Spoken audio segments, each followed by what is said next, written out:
saya matikan dulu ya, biar kita fokus ke materi. Ya, working office. Tadi saya sudah ceritakan tentang saya sekarang sebagai Chief Administration Officer dari PT Cipta Kerja Tama. Nah, kita lanjut ke next, Adi. Oke, nah di industri yang sekarang pasti mengalami yang namanya pasang surut ya. Pasang surut artinya berapa changing di setiap tahun yang lalu pasti akan beda-beda. Ada yang dengan adanya ditemukannya shale gas, shale oil jadi challenging untuk industri batubara waktu itu.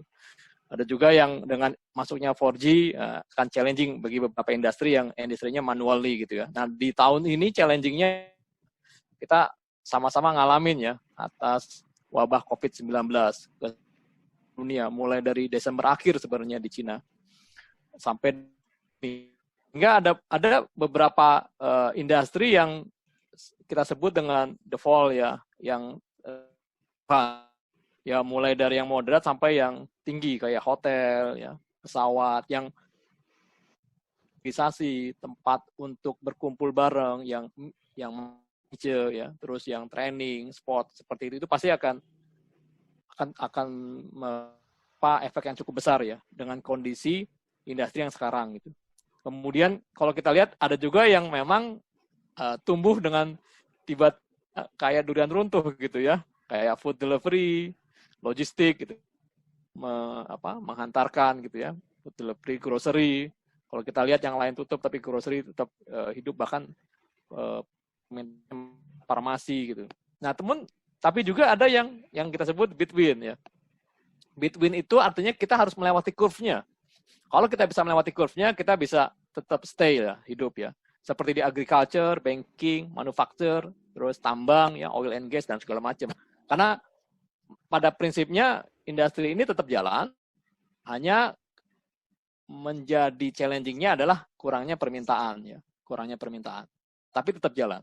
Beda dengan yang the fall yang memang karena COVID-19 kontra yang namanya berkumpul, nah atau berpergian jauh, yang istrinya kena dampak besar ya. Oke, kita lanjut Pak Adi. Ya, next.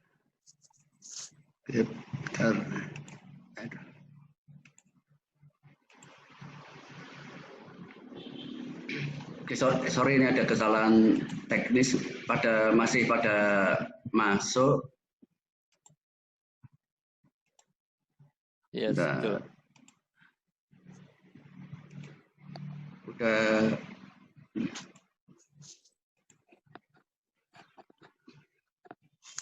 Bentar. Oke. Yang masuk ya. Oke. Monggo Pak Medi. Yes, Pak. Jadi kalau kita lihat beberapa analis ya, saya coba ambil beberapa analis di pertumbuhan ekonomi dunia yang sebelah kiri, grafiknya yang warna hitam itu, banyak yang memprediksi akan di bawah dari 0 ya pertumbuhannya, artinya minus ya. Ada yang sampai memprediksi di -3 ya. Nah, juga kalau lihat di GDP, negara-negara di ASEAN juga turun dengan ya itu di bagian tengah ini, itu 2020-nya akan turun cukup drastis, yang kanan itu 2021 dan seterusnya. Kemudian kalau kita lihat pendorong ekonomi kan consumption elektrik itu pendorong ekonomi, itu juga di bawah 0, artinya ada supply-nya, demand-nya itu yang berkurang ya. Supply mungkin kita lihat ya tetap ya, tapi demand-nya kurang. Kan kalau sangat drastis ya, 55 untuk yang Newcastle Index. Artinya ya ekonomi mulai ketahan roda ekonominya lah, putar. Oke, next, lanjut. Adi, kita ke slide selanjutnya. Nah, kita lihat skenario-nya ya. Kita lihat skenario-nya, ada skenario yang dibilang adalah sharp contraction return. Dia bilang cepat karena berharap semua lockdown kembali normal lah, cepat gitu. Tapi ada juga skenario yang slow. Ya. Nah, ini yang kayak kita, beberapa negara yang memang ya jadi agak, jadi sehingga ya kita harus berusaha untuk coba mencari normality kerja kita, workspace-nya, agar bagaimana di kondisi yang nanti slow burn, kita skenario-nya tetap masih bisa bergerak dengan baik lah. Nah, slide selanjutnya, Pak Adi.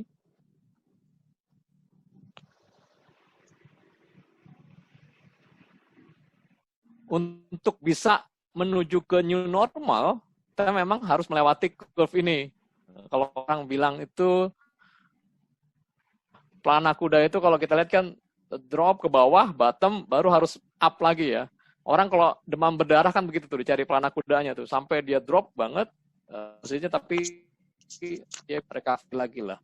Jadi stage 1 itu reaction ya, how can we best respond. Nanti saya kasih berikan beberapa strategi untuk di area ini ya. Kemudian stage 2 untuk size up truth-nya. Bagaimana kita bisa bertahan landainya. Kemudian pada saat dia bouncing lagi, bagaimana kita siap untuk membal lagi ya, untuk lebih besar lagi lah gitu ya. Nah, jadi bagaimana kita buat skenario, kalau di Shell itu namanya, di beberapa company mungkin juga sudah buat skenario planning untuk level 1, 2 gitu ya. Atau green, yellow, dan red. Green, yellow, dan red itu nanti dilihat dari market value-nya atau dari EBITDA. Gitu. Jadi kalau masih di stage 1, itu turun, tapi masih ada demand, cuman EBITDA, tapi masih ada selisih lah. Cash cost-nya masih ada, cash cost-nya. Dan itu ya dia nggak dia kurangin dengan depresiasi. Kalau dia kurangin depresiasi, PLO-nya mungkin udah minus ya. Nah, tapi yang penting cash cost-nya lah, cash cost. Cash cost itu untuk uang untuk berbayarnya masih ada di situ. Nah, kalau di stage 2, parameter finansialnya dia sudah minus ya. Nah, masuk ke stage 2. Ke stage 3, nah, dia udah berdarah-darah sehingga harus banyak ngurangin beban-beban yang nggak begitu penting lah. Nah, itu tahapannya. Nah, next, lanjut. Apa yang kita lakukan di slide selanjutnya, di stage 1, yang penting adalah bagaimana kita protect the people ya. Ensure the safety of our people, pastikan mereka protokol COVID-nya aman, kerja bisa aman gitu ya. Kemudian kita bisa slim organization, bisa bikin lean, protecting dari COVID-19 outbreak lah. Kemudian stage 2 untuk protect the business.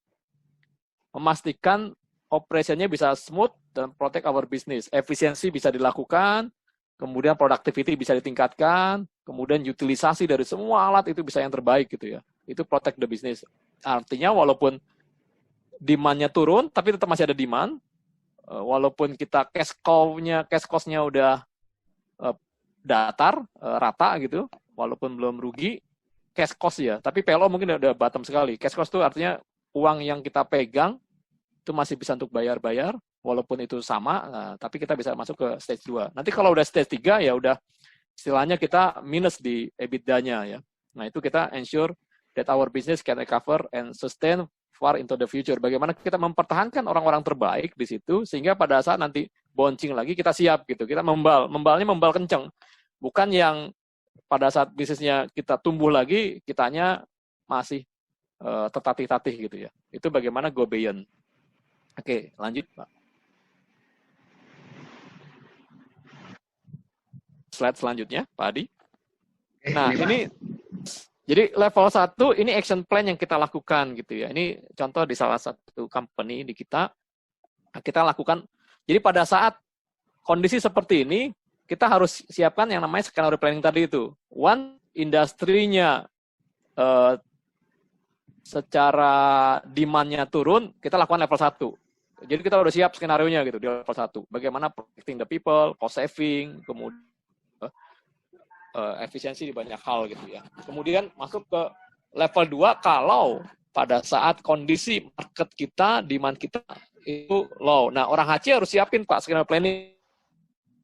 Ini contohnya temporarily close untuk manning hardship di mining kan kita ada loan in job site gitu ya. Nah itu kita akan untuk bonus, benefit, bond segala macam lah, itu di level 2. Once sudah mungkin demand-nya hampir nggak ada, atau ya kita harus walaupun nggak ada demand karena mungkin harganya sudah turun banget sehingga produksi pun rugi gitu, sehingga stop. Nah ini yang kita harus lakukan di ya, liquidity crisis ya.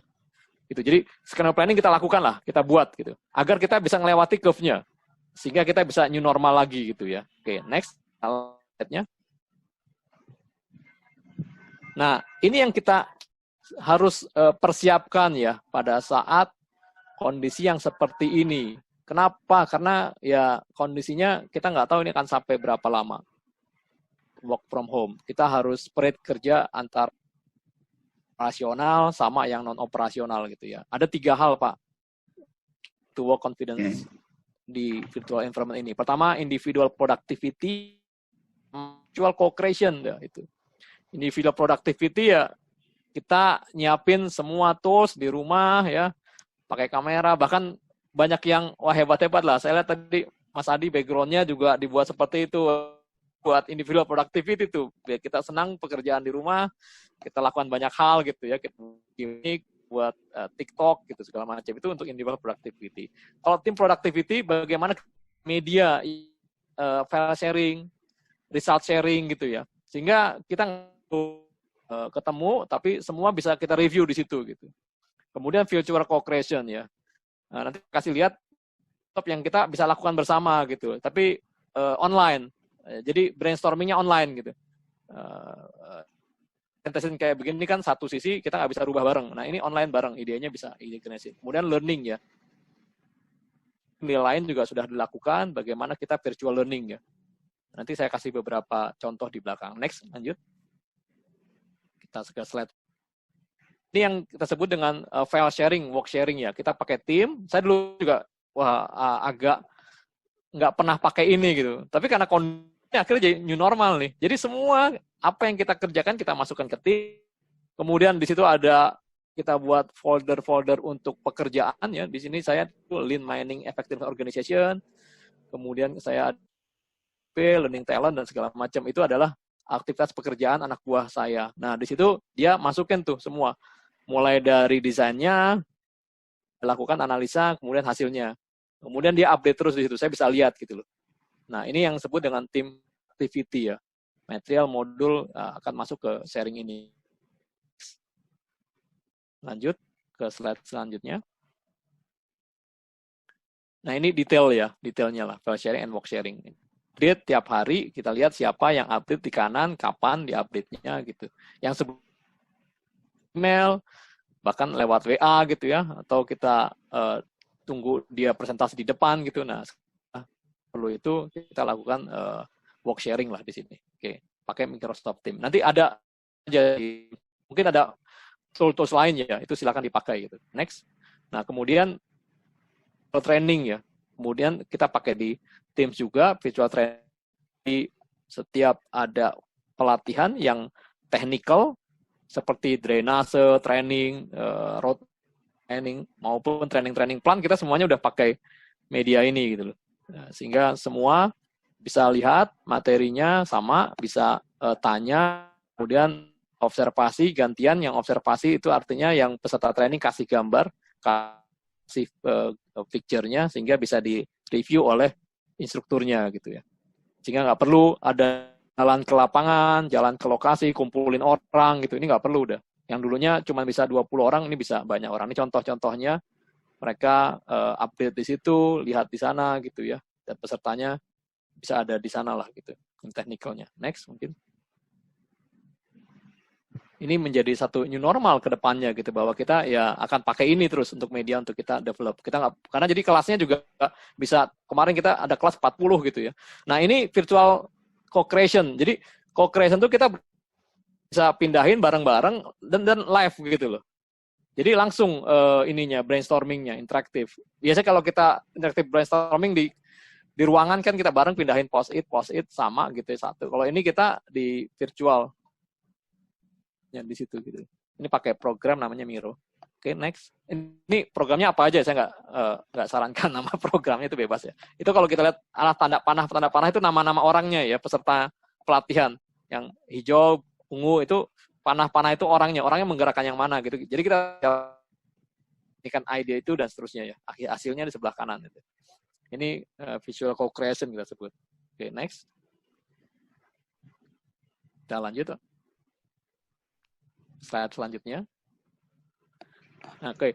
Nah, hal lain yang mau saya sampaikan adalah dengan kondisi seperti ini kita untuk mempercepat penggunaan teknologi gitu ya. Nah, kita coba ke next slide, Pak.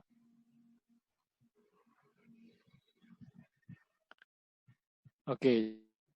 Ya, ini kita sudah memanfaatkan ini sebelumnya, tapi belum powerful lah. Nah, dengan kondisi yang kemarin, kita sudah mulai, ini kita dorong nih, untuk kita bisa gunakan lebih powerful ya, mulai dari connection radio site-nya, kemudian fleet dispatching-nya, kemudian kita slope status monitoring, kemudian kita autonomous untuk blast hole-nya, kita memang ada beberapa pasang kamera untuk melihat pergerakan dari alat gitu ya, dispatching, excavator kita pasang. Nah, kemudian di bawah pojok kiri itu kita monitoring dashboard-nya dari rumah masing-masing.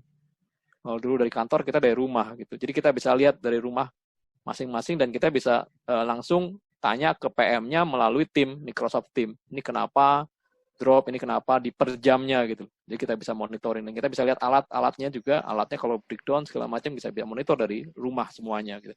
Sehingga kita yang tadinya butuh interval waktu untuk kontrol menjadi lebih cepat ya. Jadi short interval kontrol kita lakukan lah. Yang tadinya malah ini menurut kita jadi satu new normal yang bagus gitu ya, memaksa kita untuk menggunakan ini. Dan akhirnya di slide selanjutnya, nah ini kalau menurut Gartner itu next slide, Pak Adi. Nah, mereka sebut ya nanti adalah hyper automation ya di tren di 2020 karena kondisi COVID dan segala macam gitu. Nah, hyper automation lah dari segi intelligence dari AI-nya, artificial intelligence, kemudian ke ekosistem, ke sesuatu, IT, sama ke customer lah. Itu selanjutnya. Nah, sebagai priority concern, bagaimana kita bisa hidup dalam kondisi yang baru, kita lihat ada beberapa hal yang berubah gitu ya. Yang pertama adalah demand ya. Beberapa demand itu menurun, tapi jangan menjadi demotivasi karena ini hal yang biasa ya. Karena saya selama 25 tahun kerja kita ngalamin itu. Tapi ya bagaimana kita bisa fleksibel ya, bisa agile ya. Kemudian workforce dislocation sehingga kita harus terpisah gitu. Tapi bukan menjadi hambatan untuk baik. Development juga tetap kita lakukan dengan kondisi seperti ini, nggak kita kurangin, bahkan dengan kondisi ini malah jadi lebih kita perbanyak ya. Tadi yang liquidity crisis, supply chain karena kita nggak bisa kirim dan lainnya ya. Nah itu kurang lebih bahannya. Jadi sebagai individu ya dalam kondisi seperti ini ya ada itu kita harus tingkatkan sebagai final step ya, ada 5I ya. Tingkatkan iman, kebetulan bulan Ramadan ya. Misalnya di 15 hari terakhir atau hari akhir kita ngebut di situ, ya kita mengejar Lailatul Qadar ya, walaupun di rumah, no problem. Iman. Kedua, imun. Jadi kita tingkatkan imun kita, olahraga, makan cukup dan segala macam. Kemudian irit. Nah, tiga itu irit, Pak. Irit, ya karena kondisi seperti ini kita harus irit. Kemudian ya tentu kita harus tetap ikhtiar ya, kita harus bergerak ya. Kalau film pertandingan UFC itu Ultimate Fighting Championship itu kalau udah di bawah di pitting, cara dia bisa kembali normal ya dia harus bergerak. Dia hanya bergerak aja, akhirnya dia bisa kembali gitu ya. Itu ikhtiar. Dan terakhir adalah ikhlas. Kita tetap harus ikhlas. Apapun, pastinya kita bilang ada industri yang bagus kok, ada industri yang enggak dengan kondisi Tuhan enggak adil dan segala macam ya, kita harus ikhlas dengan kondisinya. Itu dari saya beberapa hal yang saya coba dan kita terapkan di industri yang sedang kita lakukan gitu ya. Terima kasih Pak Medi atas sharingnya.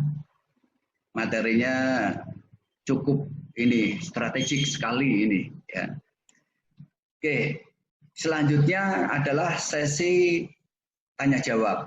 Nah, mungkin Pak Medi bisa lihat dari chattingan teman-teman, mungkin ada yang mau ditanyakan. Ya Pak, mungkin nanti materi silakan Pak Adi bisa di-share Pak ya, itu generik biar bisa buat teman-teman ini menjadi inspirasi. Silakan. Saya nggak tahu metodenya bagaimana. Oke ya, nanti saya share paling di WA grup ini Pak. Nanti teman-teman banyak bergabung di situ. Ada pertanyaan dari rekan-rekan ini?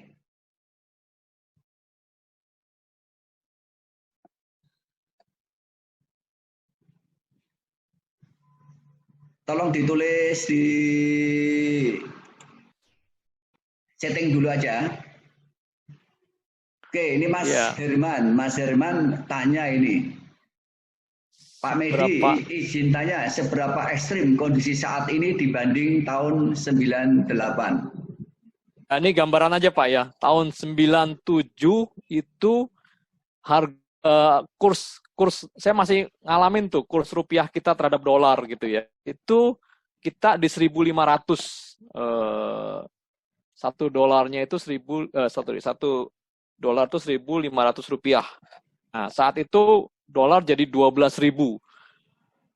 Perusahaan di Indonesia itu hutangnya dalam dolar gitu ya. Jadi otomatis hutangnya berlipat kan. Yang utangnya cuma katakan 100 juta US dolar itu kalau dirupiahkan yang tadinya 15 jadi 100 miliar gitu. Jadi kan bagaimana ngumpulin uang 10 kali? Wah, itu akhirnya banyak yang kolaps ya. Itu industri apapun. Kalau sekarang kan masih mending ya. Sekarang itu dipilih, yaitu industri yang nggak ngumpul-ngumpul, industri yang nggak mindahin orang gitu kan, industri yang nggak jalan-jalan kan, yang aman gitu ya. Yang nggak aman kan industri yang mindahin orang, industri yang jalan-jalan gitu. Kalau tahun 97, 98 itu semua industri yang hutangnya besar. Nah, termasuk kita dulu di Astra. AMT waktu itu, saya masih ingat tuh, Astra Mikrotonik Teknologi yang di Batam ya, jual. Berokul, itu kan dulu punya grup Astra. Nah, itu kita jual juga Berokul, untuk Yuti bisa bayar hutang. Bapak tahu kan, sekarang, wah seberapa gedenya ya. Kalau dulu tetap dipegang, itu mungkin udah 10 kali lipat dari yang sekarang gitu ya. Itu terpaksa harus dijual gitu. Jadi kalau saya lihat, lebih ekstrim lebih ekstrim di tahun 97-98. Saya ngalamin, saya kerja sebentar kerja udah harus siap-siap mau layoff tuh, karena dipilih waktu itu di Astra tuh. Modalnya ngajukan untuk apa namanya program hemat. Nah, jadi sebenarnya situasi saat ini tidak seberapa dibanding 98 ya Pak Medi ya? Iya, kalau 98 seluruh industri tidak memandang bentuk industrinya. Kalau sekarang kan industri yang, cuma memang bedanya kalau dulu ya hanya faktor ekonomi ya. Kalau sekarang kan ada faktor kesehatan ya. Ya mungkin beratnya karena di kesehatannya itu ya, dibanding yang waktu itu. Gitu. Kalau sebelumnya kan kita lihat ya hanya ekonomi, tapi industrinya semua kena gitu. Kalau sekarang kan industri yang tadi saya bilang kan, ada yang fall, ada yang rise ya, ada yang in between ya. Itu. Jadi menurut saya, Bapak, Ibu-ibu semua, kita pernah ngalamin yang lebih sulit. Jadi kalau saya beranggapan dan bicara, ini hal yang menurut saya jadikan ini new normal ya. Memang akhirnya kita akan cari bentuk baru lah. Kayak saya main sama anak itu pasir gitu. Kalau pasir itu kita angkat satu bagian, itu pasir itu akan membentuk bentuknya lagi tuh. Akan membentuk seperti gunung lagi gitu loh. Puncaknya ada bawahnya gitu. Jadi kalau pasir kita ganggu tuh, dia akan membentuk lagi tuh. Nah, kita harus bisa seperti itu ya, Bapak, Ibu-ibu semua. Apalagi kita praktisi HR ya. Kita harus dorong orang-orang kita untuk punya semangat seperti itulah. Jangan khawatir dengan challenging akan ada, itu akan berubah. Tiap tahun, tiap dekade itu kan berbeda gitu. Dan itu membuat kita menjadi orang-orang yang tangguh ya. Makanya ada yang bilang, wah ini ada yang tangguh kelahirannya karena pada saat tangguh coba lah gitu. Ulung dari ya, laut ulung akan lahir dari laut yang garang ya, yang sulit ya. Makanya cerita Nabi Ayub kan tantangannya dia coba semuanya, mulai dari hartanya, sakitnya, istrinya diambil, tapi Nabi Ayub tetap kuat. Ini memang berat, tapi kalau kita bisa lewati itu kita menjadi insan yang luar biasa. Menurut saya itu sih Pak. Pak Medi, makasih. Ini ada pertanyaan yang lain nih Pak Medi. Pertanyaan berikutnya saya bacakan dari Mas atau Mbak Canggih ini. Izin bertanya, dalam kondisi perusahaan masuk dalam red zone, ada salah satu plan yang bisa dijadikan rekomendasi, yaitu penghapusan benefit atau allowance. Pertama, apabila allowance bersifat tetap, apakah memungkinkan untuk dihapuskan? Yang kedua, kiat-kiat komunikasi kepada karyawan adanya allowance maupun benefit yang dikurangi oleh perusahaan. Yang ketiga, terkait dengan penghapusan, pengurangan benefit, apakah perusahaan wajib menginformasikan detail kondisi keuangan perusahaan? Nah, ini pertanyaan teknis dari Mas atau Mbak Canggih ini, Pak Medi. Ya. Gini, kita harus bikin namanya layering protection. Kita buat layering protection. Kalau tadi kan kita ada 3 level 1, 2, 3 sama aja. Atau ada yang pakai green, yellow, dan red gitu ya. Artinya begini, di level 1 itu kita punya yang non-produktif lah. Kita potong yang gemuk-gemuk fatnya gitu loh. Jadi slim. Belum kena ke benefit, belum kena ke allowance. Jangan dulu misalnya, kita rampingkan gitu ya. Kita geser, yang mereknya sudah habis, ya kita nggak perpanjang dulu gitu loh. Tahankan nih, jangan kita potong. Nah, itu efisiensi banyak lah. Travel kita kan nggak travel sehingga kan banyak kos-kos yang turun gitu ya. Kemudian planning dilakukan internal gitu, nggak usah pakai eksternal. Sehingga kita potong yang sesuatu yang tidak istilahnya itu yang fatnya lah ya, lemaknya gitu. Baru nanti masuk ke level 2. Di slide saya sebelumnya kan ada tuh. Ya, di level 2. Nah, level 2 ini kita potong sesuatu unproduktif lah. Misalnya kita masih ada buat yang tidak korelasi dengan volume, misal gitu ya. Bikin barang kita masih ada lemburnya, nah itu kita potong tuh. Nah, seperti itu babak selanjutnya gitu ya. Nah, kemudian yang allowance ataupun hubungannya dengan volume gitu. Nah, itu kita potong. Karena kita mau istilahnya itu melewati curve-nya dulu nih, melewati pelana kudanya dulu. Yaitu level 2. Jadi layering proteksi baru level 3 gitu. Jadi jangan langsung ke level 3, jangan. Tapi leveling dulu. Leveling agar kita sebut layering protection tadi itu. Jangan menyentuh sampai ke lah. Jangan sampai menyentuh jangan sampai kita potong kaki lah gitu loh. Poinnya. Kita yang gemuk kita slimkan, bikin stream gitu loh. Jadi jangan saya potong kaki. Kalau potong kaki nanti repot, kita nggak bouncing lagi. Nah, baru di yang ketiga, nah mulai bilang benefit-benefit yang kita bisa ilangin lah gitu ya. Terus ya jam kerja kita kurangin segala macam ya. Nah, kalau saya sih mulai sekarang harus berkomunikasi dengan karyawan. Karyawan pasti ngerti akan hal itu. Misalnya saya udah mulai bilang roster kita rubah nih. Karena kita butuh cash gitu. Dan mereka ngerti itu. Mereka mengerti gitu kondisinya. Enggak ada yang seperti dulu yang harus nolak macam, mereka paham tuh. Kita kasih tahu. Kita komunikasikan strategi kita untuk kita bisa melewati pelana kuda gitu. Itu kita bilang.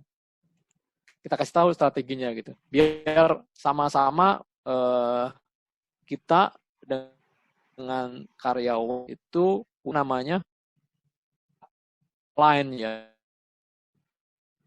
tarikan gitu, atau kita bisa bergerak, jangan sampai begitulah. Karena ada satu yang rem gitu, jangan tuh. Kalau bisa kita rodanya berputarnya sama. Maka harus disosialisasi. Levelnya level bawah, tapi kalau menurut saya, based on dari pengalaman, orang level bawah itu paham. Yang nggak membuat mereka paham kan hatinya gitu loh. Karena hatinya merasa nggak deket lah, Bapak pas enak nggak ngasih, tapi pas nggak enak ngasih, ngomong. Karena itu yang membuat hatinya itu sih kalau saya.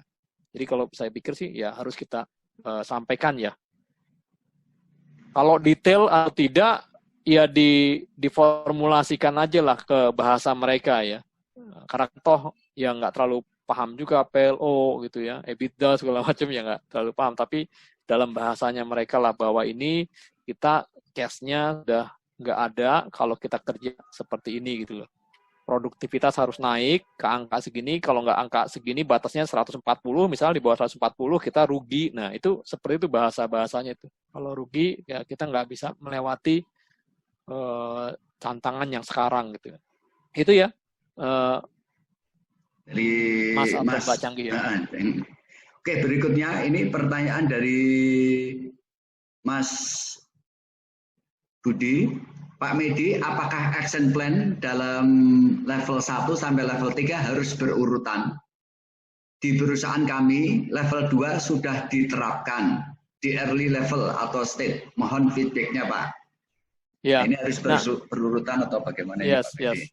Ini kan seperti layering protection ya Pak ya. Jadi layering protection itu yang pertama yang zona depan dulu lah, yang nggak menghilangkan kenikmatan karyawan. Nah, misalnya begini, kita kan potong dulu naik pesawatnya misal pesawatnya Garuda sekarang Lion misal gitu. Nah itu yang penting bisa tetap sampai sana gitu ya. Kemudian kita buat yang tadinya harus training datang satu tempat, ini pakai media ini sehingga kosnya banyak keluar. Nah itu yang saya sebut dengan level 1 tuh. Kalau bisa itu dulu gitu loh. Yang semua kita cari opportunity yang di sana itu yang kita buat ya. Ya, contohnya seperti ini ya. Jadi yang missing plan lah yang kita sebut. Yang sebelumnya kita nggak pernah bisa, sekarang coba kita lakukan. Misalnya kita tingkatkan rasio antara jumlah alat dengan jumlah orang kita rasionya. Nah itu kan bisa menjadi efisien tuh. Nah, sehingga yang dulunya kita nggak bisa kerjakan, sekarang bisa kita kerjakan tuh karena kondisinya seperti ini gitu. Yang di situ. Baru masuk ke layer 2. Jadi layer 2 itu sebenarnya bagaimana kita membuat kita tahan terhadap sesuatu itu jangan sampai tembus ke otaknya gitu. Yaitu orang-orang. Nah itu sih. Kalau mau didulukan atau Pak saya udah sampai ke level 2 padahal bisnisnya. Nah sebenarnya penentuan level 1, 2, 3 itu dari ujungnya itu dari financial condition-nya ya, atau dari demand-nya gitu. Jadi kalau udah kita lihat financial condition-nya sama demand-nya sudah sudah tidak ada, nah itu ke level 2. Jadi level 2 itu di-drive oleh kondisi finansial sebenarnya gitu. Sehingga kita masuk ke level yang jadi ini pertahanan kita sih agar kita di pelana kuda itu kita bisa terus tahan gitu sampai nanti akhirnya boncing lagi gitu. Nah, itu tentuannya di Bapak HR ya, bagaimana agar poin tentu dulu ini karyawan. Kalau bisa ya, jadi efisiensi semua sisi lah. Produktivitas dinaikin, dinaikin. Pokoknya itu mau nggak mau harga yang harus dilakukan dulu gitu. Itu di level 1 tuh. Nah, baru level 2, baru mulai yang nggak penting-penting ya. Misal tadi ya, yang lembur, yang nggak produktif gitu ya. Itu masuk di level 2. Nah, level 3 ini level yang kita berharap tidak terjadi gitu ya. Yaitu mulai mengurangi jam kerja, gitu. Mulai akan sebagian tuh di level 3 itu. Karena kita demand-nya udah habis di bawah gitu, sehingga kita harus stop, tapi kita harus pertahankan orang. Nah, saya lihat beberapa perusahaan kayak saya diskusi dengan salah satu direktur HR di Transformer ya, yang di Malang itu, karena mereka nggak ada, kan mereka bisnisnya adalah tempat menginap plus experience learning gitu. Nah, mereka bagaimana bisa bertahan sampai pelananya terus, itu ya mereka coba shifting. Mereka sekarang jualan gitu. jualan online apapun gitu. Saya kemarin order juga sama mereka tuh. Mereka jual vitamin, saya order vitamin ke mereka demi untuk mereka biar bisa hidup ya. Terus jual paket-paket bingkisan lebaran gitu yang kita kadang mau bikin. Nah, jadi kadang shifting dulu mereka juga oke juga tuh. Yang di industri yang default tadi itu mereka shifting gitu ke ini lain. Kawan saya yang punya travel yang dulunya umroh, sekarang dia coba buat toko dulu tuh. Nah, dia itu namanya layering protection gitu ya. Sampai nanti dia bisa kembali lah ke normal condition gitu. Jadi itu ya, level-level itu adalah layering protection sampai tidak menyentuh ke bagian yang core-nya kita tuh, brain-nya kita lah gitu. Nah, kita bikin layering protection-nya. Oke, untuk pertanyaan berikutnya ini ada dari Mbak Sanggita menanyakan tentang bagaimana memonitoring KPI dalam implementasi WFH, work from home. Gimana untuk monitoring KPI? Bagaimana ini Pak Medi? Ya. Nah, kita sudah tidak mensyaratkan clock ya. Jadi kita nggak hitung lah udah clock itu ya. Jadi kita nggak hitung. Nah, kita udah result basis lah. Nah, jadi kita ada review KPI mingguan setiap hari Jumat. Kita review kita kebetulan udah pakai EPMD ya, Electronic Performance Management. Nah, jadi kayak scorecard gitu. Nah, udah muncul di situ scoringnya, scorecard. Karena kan kita biasa KPI itu hasil, kemudian ada inisiatif. Nah, kita review juga inisiatifnya sih. Inisiatifnya. Apakah inisiatifnya on schedule dan segala macam gitu ya. Sehingga muncul angka KPI-nya. Nah, kita kan kebetulan performance measurement itu tiap bulan. Jadi pada saat nanti kita bonusan, itu tinggal kita jumlahin aja tiap bulannya tuh. Sekarang performanya 90% bulan kemarin gitu. Bulan ini 110%. Nah, maka dia average-nya di 100%. Kemudian bulan depan berapa? Nanti di akhir tahun tinggal mereka lihat summary dari total itu. Sehingga kita nggak perlu rame-rame lagi tuh pada saat akhir tahun kasih bonus segala macam. Nah, modelnya udah bulanan seperti itu sih. Nah, jadi tetap kita lakukan, cuman memang udah tidak mewajibkan antara attendant itu, ATR itu kita udah nggak jadi hal yang wajib sih ya. Jadi kita udah performance measurement basis. Menurut saya juga ke depan juga kelihatannya kita akan ke sana sih ya. Karena toh bisnis itu apa sih ya? Bisnis itu bukan kita kerja training gitu, tapi ya bagaimana performance the business itu tinggi ya.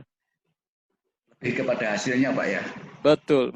Jadi normally nanti ke depan ya pekerjaannya akan ke arah sana ya.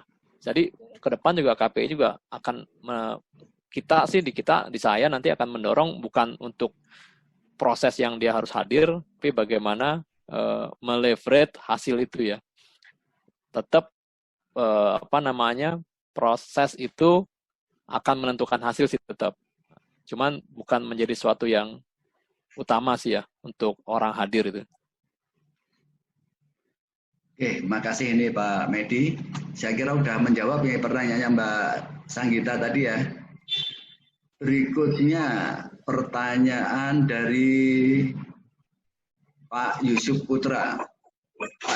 Pak Medi izin bertanya, bagaimana sebaiknya antara situasi terbaik dalam mempertahankan bisnis saat ini dengan mengurangi cost OPEX atau tetap melakukan pengembangan bisnis dengan melakukan rekrutmen strategis? Terima kasih sebelumnya. Oke. Nah ini memang kita harus memprioritaskan sih ya. Karena di industri, ada beberapa industri yang memang bertumbuh dengan baik karena memang dia tidak kontraproduktif dengan COVID gitu. Tapi ada beberapa industri yang tadi ya, yang fall, ada yang rise ya, ada yang in the between gitu. Nah, sekarang kita harus bisa mengakses industri kita itu ada di mana gitu ya, di curve tadi ya. Di curve-nya kan, dia curve-nya saya bilang pelana kuda itu. Nah, kalau dia curve-nya di pelana kuda yang di bawah, ya kita harus fokus di sini sih. Maka kalau fokus di sini ya kita fokus di cost ya. Karena demand-nya kan kita nggak bisa dorong.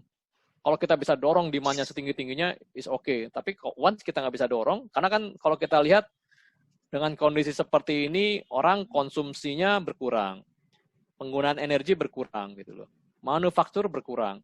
Bahkan kemarin kita dengar juga ada beberapa industri yang jualan aparel itu juga udah mulai berkurang ya. Karena kita ngapain kemana-mana, butuh sepatu, fashion juga orang di rumah aja gitu ya.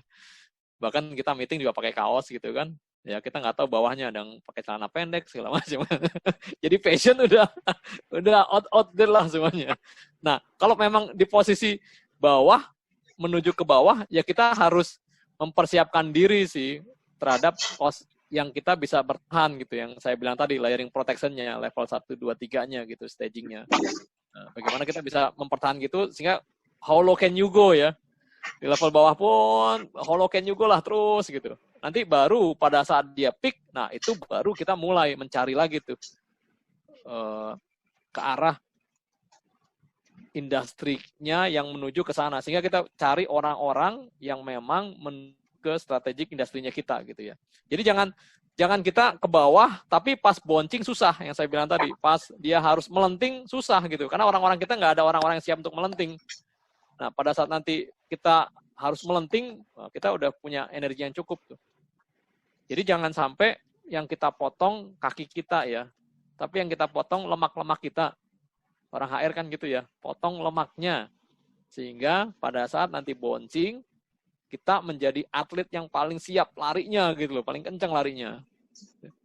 Nah, menghilangkan lemak-lemak itu apa? Kan banyak sebenarnya inisiatif-inisiatif yang nggak bisa jalan karena berbenturan dengan karyawan. Misal, kita mau bikin lean organization, Pak. Nah, itu kan dulu mentok tuh. Nah, sekarang saatnya tuh. Momentumnya tepat gitu loh. Manfaatkan sekalian. Jadi ombaknya kita manfaatin.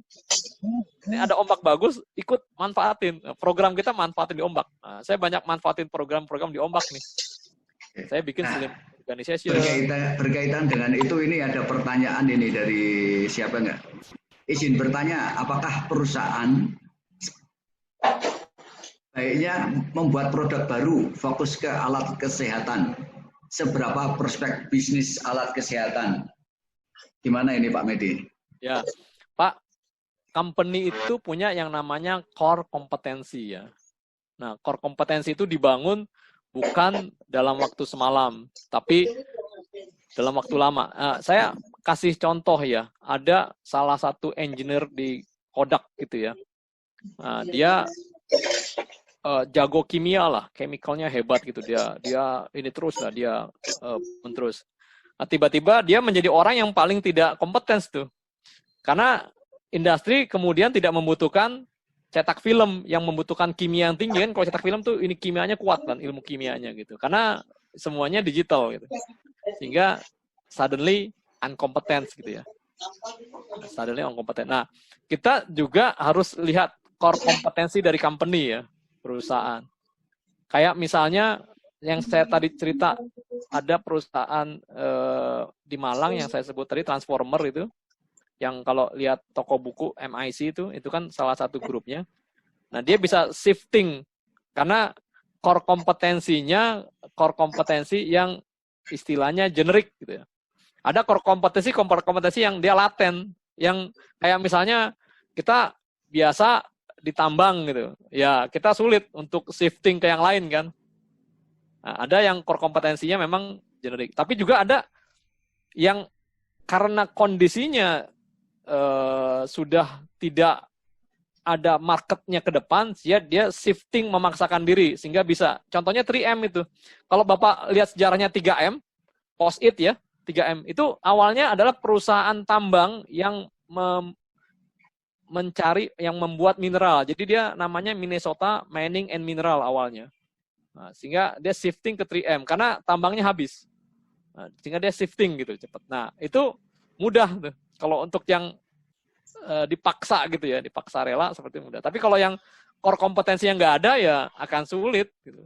Jadi ya memang kita harus punya core kompetensi. Pertama adalah yang bisa fleksibel juga sih. Sehingga pada saat industrinya butuh bisa geser, kita bisa shifting cepat. Tapi core kompetensi yang laten harus kita pertahankan, yang tadi bagaimana kompetensi itu kita dorong terus, kita kuatkan sehingga kita expert di bidangnya. Kalau kita expert di bidangnya, kita how low can you go? Kita paling istilahnya, kalau jagoan tuh paling mati belakangan lah gitu loh.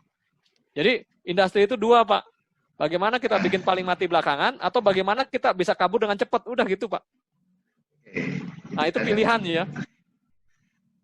Oke, jadi memang kalau kondisi saat ini kan insidental gitu ya Pak Medi ya. Jadi intinya perusahaan mesti tetap kepada core kompetensinya gitu dengan dua strategi tadi. Oke, berikutnya pertanyaan dari Mbak Erma. Pak Medi izin bertanya, tadi disampaikan industri yang cukup terdampak dalam wabah ini adalah yang mengumpulkan orang dalam jumlah banyak. Ini misal perusahaan exhibition terkait dengan AP level 1 sampai 3 yang tadi disampaikan, kira-kira bagaimana strateginya? Oke, bagaimana ini Pak Medi? Ya, perusahaan exhibition ya memang yang kontraproduktif dengan kondisi sekarang gitu ya. Nah, ini memang harus yang pertama kalau dikaitkan dengan activity plan level 1 sampai 3, ini karena udah nggak ada need, sudah istilahnya tidak ada demand, ya bagaimana bisa bertahan terus lama ya di posisi bawah tadi ya. Artinya pasti ini udah sampai level 3 nih. Kalau yang industrinya exhibition ya, sudah di level 3 nih.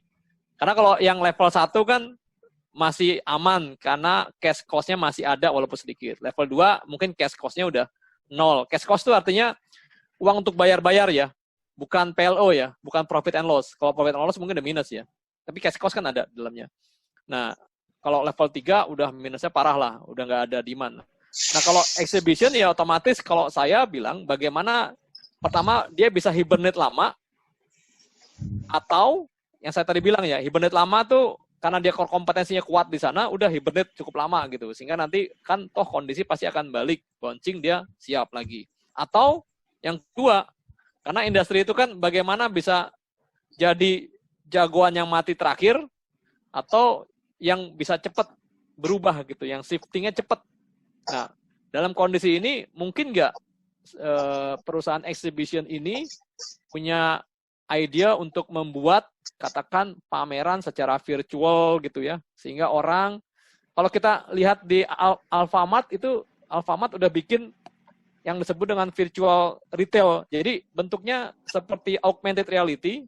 Jadi di situ nanti kita pakai handphone aja, isinya adalah bentuk augmented reality dari toko yang isinya ada jual tepung, terigu, segala macam. Nanti saya punya cash di situ 100 juta, nah itu bisa dipakai untuk kita jual. Saya udah pernah lihat itu kemarin ditampilkan di beberapa orang augmented reality-nya, bentuknya, gitu. Sehingga kita bisa beli di situ lah.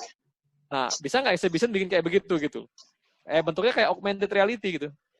Entah kita download aplikasinya, kita snap dari barcode sehingga masuk ke augmented reality-nya gitu. Kalau itu bisa dibuat, itu bagus sekali ya. Kita nggak perlu ikut. Yang penting kan exhibition adalah jualannya laku ya. Kan poin adanya exhibition adalah mengenalkan produk sama jualan, terjadi transaksi di sana kan. Nah, kalau bisa dibuat augmented reality itu bagus banget ya. Augmented reality itu kalau kita lihat buku yang flat, datar, terus kita lihat pakai handphone, kita ada code-nya, itu jadinya bentuknya kayak 3 dimensi itu. Nah, itu di salah satu retail sudah dilakukan itu. Jadi ada kartu dia, jadi ibu-ibu ngumpul mau beli apa, udah kartu itu nanti di snap pakai kamera ya, handphone gitu. Sehingga kelihatan 3 dimensi. Dan kita tinggal masuk mau kemana, mau ke bagian makanan, sayuran, segala macam. Dan itu ada harga-harganya. Itu saya pikir bisa menjadi solusi itu. Jadi dalam exhibition pun ini Pak ya, untuk masalah strategi dengan digital media itu juga dibutuhkan ya. Yes, kondisi betul, saat Pak. ini. Betul. Oke, berikutnya Pak Medi, ada satu pertanyaan saya kira cukup krusial ini. Kondisi ke depan tidak akan kembali normal seperti semula, tetapi menjadi new normal, dan saat ini masih mencari formatnya. Pertanyaan pertama, sejauh mana peran manajemen dalam merancang plan emergensi saat ini? Yang kedua, bagaimana memanage serikat ya, serikat pekerja terkait dengan kondisi saat ini. Oke, oke. Yes, Pak. Ini dari tadi pertanyaannya yang mudah ya, pertanyaan sulit semua. Ini rata-rata ini Pak, pesertanya para manajer, GM di Oh, perusahaan-perusahaan. Jadi mereka memang hal-hal yang strategik yang ini berkaitan langsung dengan perusahaannya, berhubungan langsung dengan perusahaannya langsung ditanyakan ini. ya, ya. Kalau saya sih akses dari tadi itu para CEO itu yang nanya itu. Asesmen saya ya, saya sebagai orang HC Director ini, kayaknya saya pernah headhunter yang begini nih. Ini levelnya level CEO ini, waduh. Berat-berat. Ya, pertama memang manajemen kita itu harus buat strategic management lah, strategic planning ya. Strategic planningnya kita kalau di company-company besar itu ya kita buat kondisi what if-nya. Jadi what if itu kita buat agar kalau itu terjadi contingency plan-nya siap gitu loh. Jadi ada what if condition. Jadi skenario-nya bukan skenario yang one route lah gitu ya. Tapi multi route yang what if condition. What if condition-nya apa gitu loh. Let's say misalnya if dolarnya kan sekarang udah 15.500, if dolar 17.000. Nah, apa what if condition-nya? Otomatis kita yang jualan di lokal kan agak susah tuh, apalagi kalau barangnya dari import gitu ya. Nah, terus what if condition kalau fuel-nya, kan fuel-nya nih ya kalau kita pakai fuel industri kan kita harganya harga industri ya. Ini kan harganya agak aneh aja di dalam ya, padahal di luar harganya murah banget kan. Bahkan sempat minus ya. Kenapa bisa minus kan kalau fuel itu nggak bisa disimpan ya. Dia harus dibuang dan buangnya butuh biaya gitu. Makanya sempat minus harganya gitu. Karena bulan depan sudah ada pemotongan kan, jadi pasti inventory-nya nggak akan kemakan tuh. Kalau nggak kemakan ya harus dibuang. Dibuang itu harus dimusnahkan, bayar gitu. Nah, itu what if condition yang kedua. Jadi what if-nya kita buat. Jadi skenario planning-nya, strateginya kita buat. Jadi istilahnya itu kita merencanakan kalau kondisinya A, B, C, D, E, action plan-nya apa gitu, inisiatifnya apa. Nah, itu manajemen harus kita buat itulah. Sama lah, di kita juga begitu ya. Kita buat seperti itu, what if condition-nya gitu. Nah, kemudian, yang kedua, saking susahnya sampai lupa Pak. Yang kedua itu apa Pak? Jelaskan kondisi hal ini kepada serikat pekerja. Oh, oke Pak.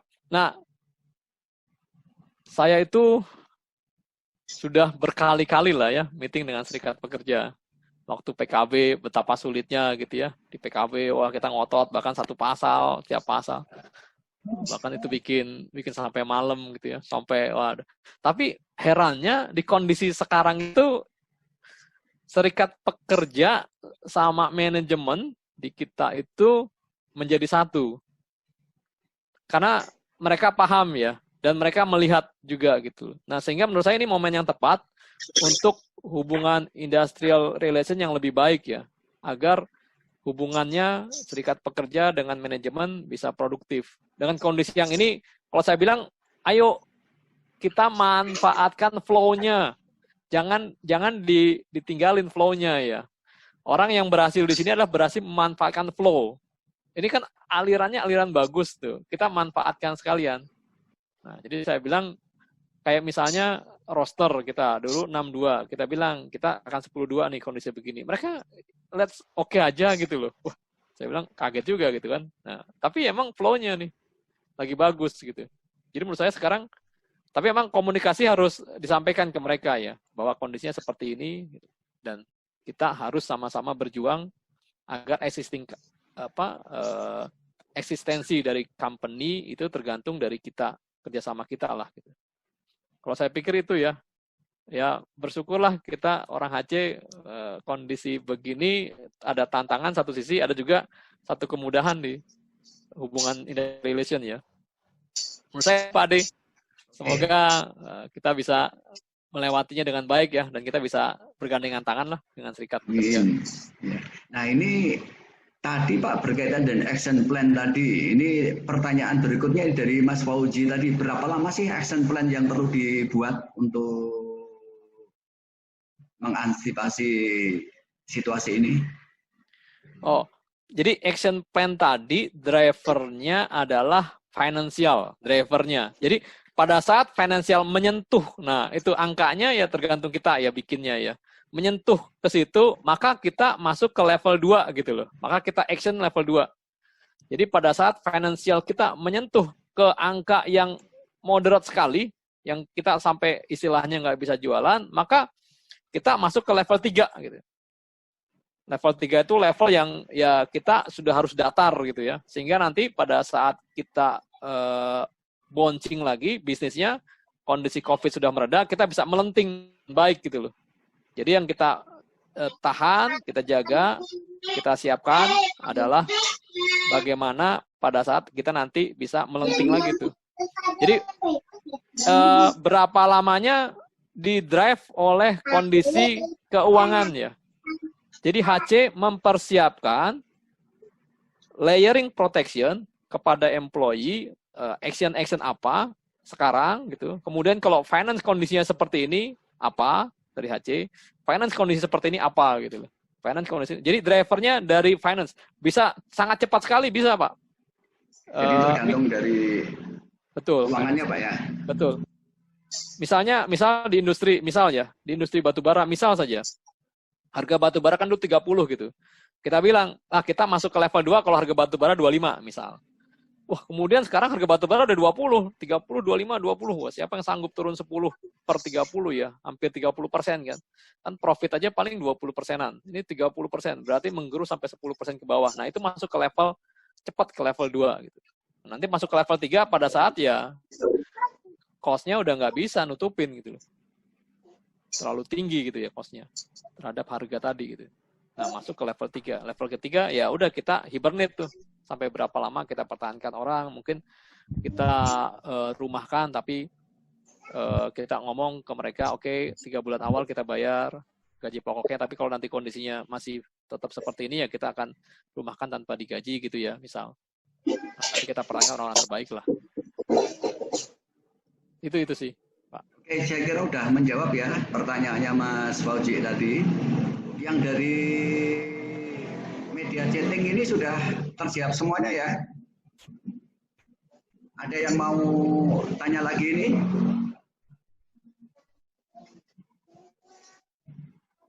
Udah nggak ada ini ya? Atau ini sesi terakhir, mungkin ada yang ingin tanya langsung sama Pak Medi.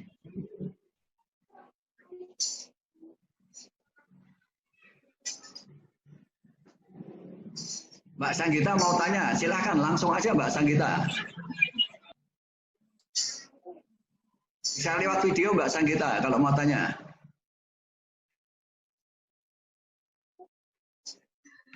Wah, pertanyaannya Pak Medi, saya poin aja ya Pak ya. Iya. Mau mungkin benchmark juga, karena saya juga di call tapi PMA.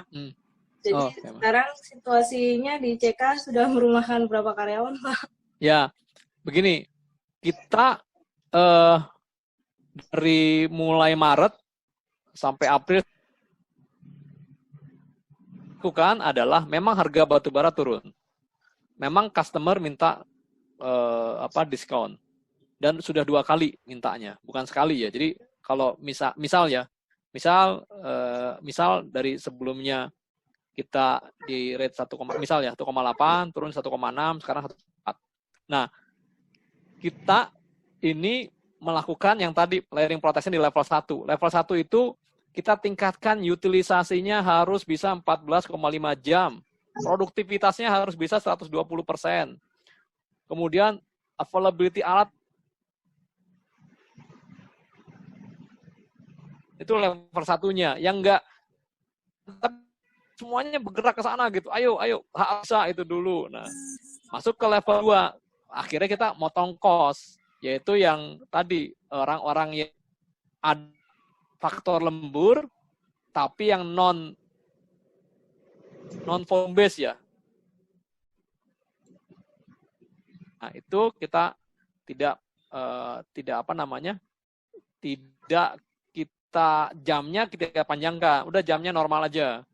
Nah, kemudian tadi yang training, yang rekrut, yang semuanya itu kita pakai media virtual gitu ya. Jadi kita nggak perlu berangkat ke sana, kan nggak ada cost yang keluar gitu. Nah, sehingga kita alhamdulillah masih cash to cash-nya masih positif, walaupun PLO-nya negatif ya. Nah, bedanya cash to cash sama PLO itu begini, kalau cash to cash itu nggak memasukkan depresiasi, karena depresiasi kan dihitung di keuangan, tapi tidak ada uang yang keluar kan sebenarnya gitu loh.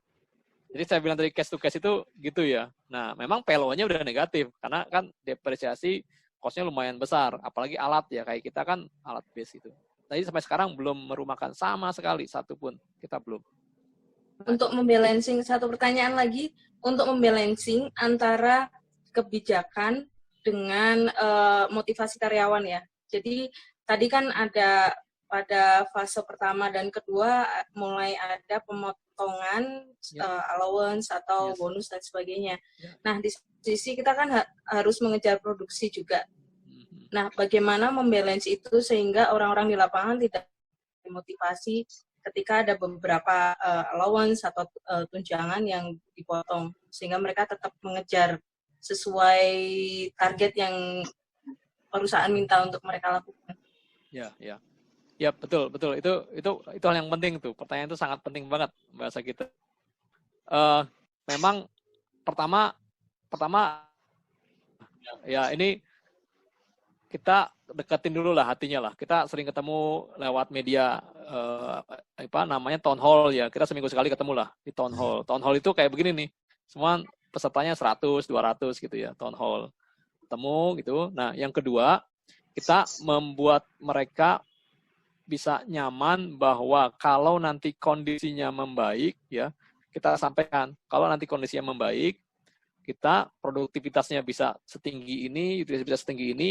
Istilahnya yang kita paksakan sekarang karena flow-nya ada, akhirnya dapat gitu, terus kemudian ini bertahan, jadi new normalnya jangan kembali ya nanti, pada saat nanti new normal balik, terus efisiensinya ikut gitu, balik lagi ke atas ya, enggak ya, tetap di situ kalau bisa. Nah, kita ngomong ke mereka sih, bahwa nanti beberapa benefit dari sana kita kembalikan, dan bahkan kita tingkatkan dengan skema baru lah. Memang kita kasih mataharinya juga sih, masa kita. Biar mereka termotivasi ya, bahwa nggak, hidup itu bukan cuma besok gitu, masih ada besoknya lagi, masih ada lusa lah gitu loh. Jadi jangan ngejar cuma besok doang, masih ada lusa, masih ada hari depan yang lebih cerah gitu loh. Poinnya sih itu. Ya kita sama lah ya, PR-nya gimana, ayo secara bisnis, kan dulu kita orang HC itu ya udah HC as a development segala macam. Tapi kan sekarang bagaimana semuanya itu link to performance. HC itu bagaimana bisa menggerakkan the business kan. Makanya ada HC strategi yang menggerakkan business. Jadi kalau saya bilang HC itu hal yang critical in the business, dia bisa di depan pada saat kita switch. Duluan yang datang karena kita segala macam kan. Gitu ya. Agar bisnis barunya jalan gitu. Nah, maka orang HC ya memang menjadi penarik kan. Orang thinking bisnisnya mau kemana, ya sama HC disiapin juga di situ kan. Karena kalau thinkingnya ke sana, terus HC nggak nyiapin, orangnya kemana, ntar kompetensinya ada, nggak akan bagus gitu, develop tiap. Jadi saya bilang, ya kita orang HC udah harus HC yang bukan hanya HC biasa, tapi HC yang operasional gitu ya. Ya itu sih dari saya pengalamannya. Udah memang nggak enak nih rasanya. Banyak Pak Medi untuk pencerahannya. Yes, makasih bahasan kita. Semoga sukses ya miningnya PMA. Mudah-mudahan bisa belum motong lah mudah-mudahan. Nah, mudah-mudahan kita juga sama-sama lah ya bisa terus lah. Berikutnya setelah dari Mbak Sanggita tadi ada pertanyaan nggak ini? Darmin, Didi Asma, Mas Adi. Mau nanya Mas Edi. Iya, monggo Mas Darwin. Masih ada waktu. Salam kenal Mas Edi, saya Darwin. Dulu tahun 96 saya juga masuk Toyota. Main ke Amdi juga, jadi ngerasain bener lah zaman 98 di kantor kita pakai kipas angin ya. Hari-hari itu ya. AC nggak ada yang. Kemarin saya ngobrol juga sama teman-teman, ada teman di Toyota. Jadi ada ada pembicaraan menarik bahwa memang dari sejak dulu sudah ada usaha untuk melakukan leaning organization. Tapi dengan COVID ini yang rencana bisa 2022 itu bisa dipercepat 2020. Dan awalnya teorinya bilang, analisisnya itu melihat bahwa bisa berkurang 10-20%. Ternyata membuat justru ada sebagian orang yang kalau nggak diteleponin juga bisnis tetap jalan. Ada juga kondisi ditemukan bahwa ternyata 1, 2, 3 pekerjaan bisa digabung jadi multifungsi. Jadi rencana awal efisiensi itu malah lebih agresif sekarang. Pertama dari segi timeline-nya, kedua dari justru persentasi employee yang bisa memang lebih efisien ya. Jadi bukan mengurangi dalam hal terminologi negatif, tapi memang bahwa ada insight lah dari teknologi ini bisa membantu multifunction worker. Nah, mungkin kembali ke Mas Medi di ini nih saya pertanyaannya juga sama lah. Ada insight nggak sampai ke situ bahwa memang secara theoretically bisa dikurangi efisiensi pegawai itu karena memang teknologi ini makin bisa diotomatisasi di site misalkan. Itu yang pertama. Terus yang kedua, sempat ada obrol-obrol nggak sih bisnis model baru khusus di tambang ketika COVID ini berjalan? Lu aja, Mas Nedi. Ya, makasih. Pada itu 2 pertanyaan itu 30 tahun kerja itu, Pak. Ya, saya 96 tuh pas di Amdi tuh. Saya pas di Amdi karena kan efisiensi division kan di Amdi dulu di betul. Sunter ya. Pas kalau hujan itu kita kebanjiran tuh. Betul. Saya di pojok depan tuh di Toyota. Oke, ya kita bersebelahan berarti Pak dulu. Yap. Ya Pak. Nah, yang pertama memang saya menyadari dengan adanya COVID ini menjadi ya ada wave ya, ombak yang bagus ombaknya gitu. Jadi ombaknya kita manfaatkan tuh Pak. Saya sepakat banget dengan Pak Darmin. Dan kebetulan banget kita memang sedang melakukan yang namanya lean organization, yang slim ya. Jadi yang tadinya kita di expertise menjadi multitasking. Nah, ini sangat membantu. Jadi pas kita ada tambahan sebelum terjadi COVID di Maret itu ada proyek baru tambahan 2 gitu, kan udah mulai cari-cari orang. Nah, dengan adanya COVID udah malah kita nggak cari orang, sehingga productivity per orangnya naik hampir 2 kali lipat. Yang tadinya satu orang itu 5.000 BCM, sekarang saya catat tuh kemarin udah 9.500 BCM per satu orang. Itu karena dipaksa Pak. Dan bisa gitu loh. Jadi wave-nya kita pakai.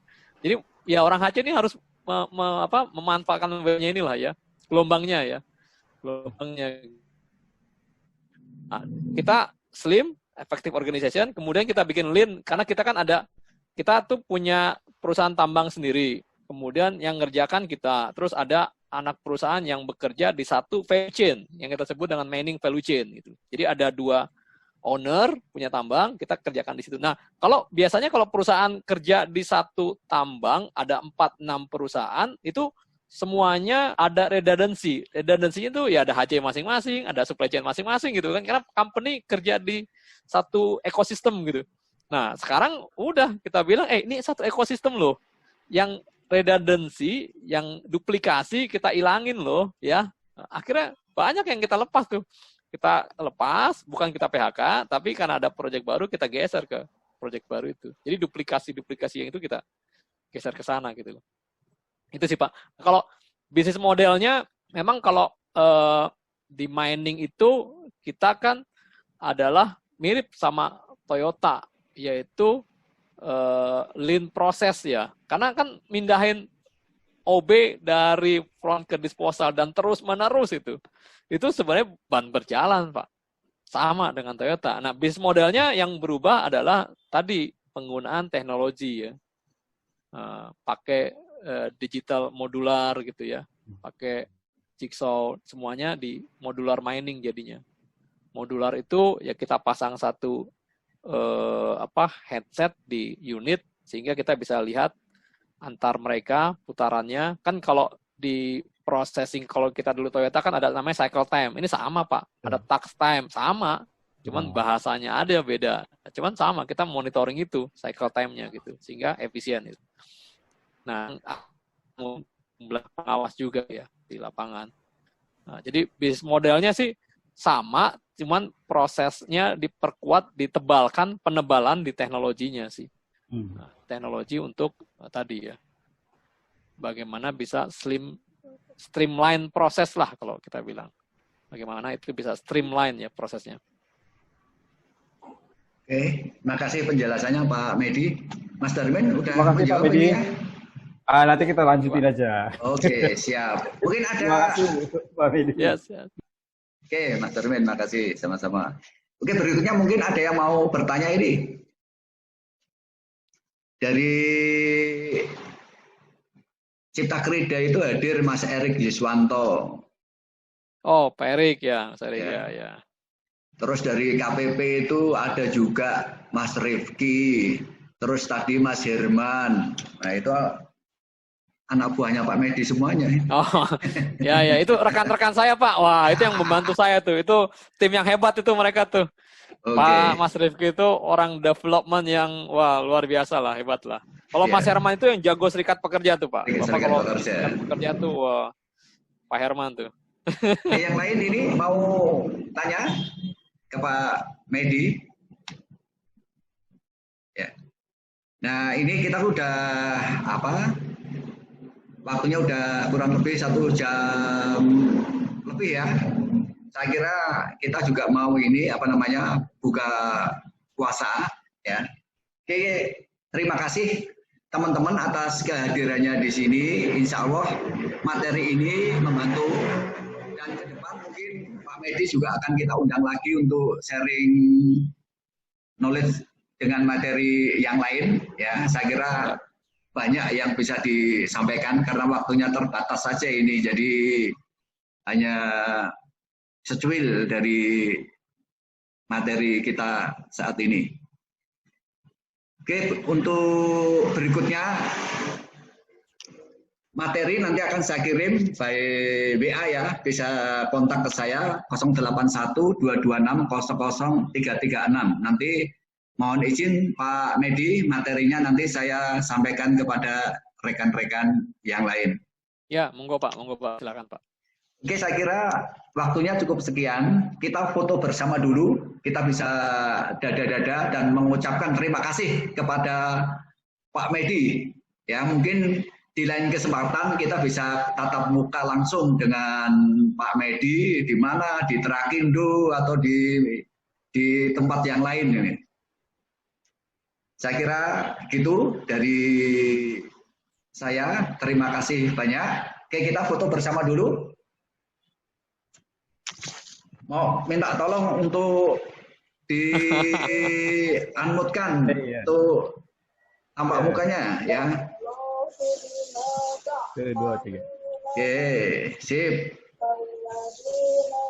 Berikutnya untuk session yang lain ini, karena kita banyak ini, ada Mas Tata juga ternyata. Oke, untuk 1, 2, 3.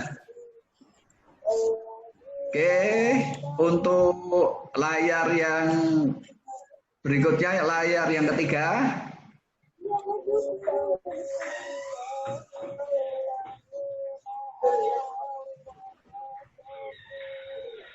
Layar yang ketiga, tolong.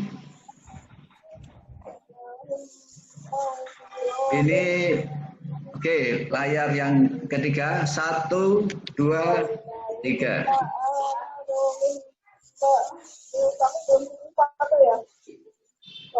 Oke, kita udah foto bersama dulu, ya udah foto bersama. Dan untuk video ini kita rekam, insya Allah nanti akan saya tampilkan di YouTube. Akan saya tampilkan di YouTube, mungkin nanti bisa lihat di sana. Karena kalau untuk rekamannya besar ini. Saya kira itu dulu. Terima kasih banyak Pak Medi atas sharingnya dan kehadiran teman-teman di sini. Insya Allah kita jumpa lagi di acara berikutnya. Ya. Amin. Terima kasih Pak Adi, terima kasih Pak Medi. Terima kasih Pak Medi. Makasih ya. Biasa hebat. Ya, makasih. Terima kasih Pak Medi, Pak Adi. Assalamualaikum semua. Waalaikumsalam warahmatullahi wabarakatuh. Saya tutup ya. Iya, terima kasih.